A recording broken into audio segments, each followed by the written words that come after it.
Dividing exponential expressions is going to be very similar to multiplying when we have like bases. In the first example, the 6 in the denominator doesn't have an exponent written. Whenever that happens, remember we can just insert our exponent of 1.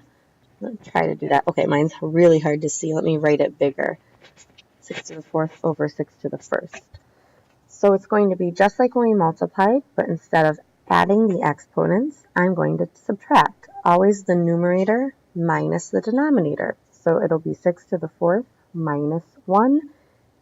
We know how to simplify 4 minus 1, so we will have 6 to the 3rd for that one.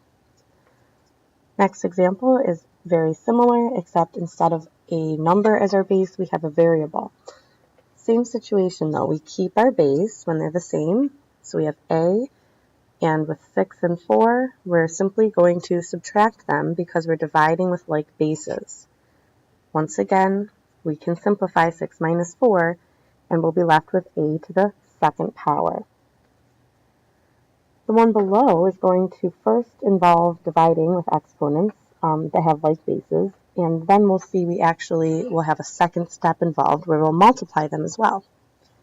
So I do this one term at a time, and as I look here, my first term, I have t as my base, so I know I'm going to have t as my base, and I have 5 and 2. Since I'm dividing, I will subtract the exponents, leaving me with t to the 5 minus 2.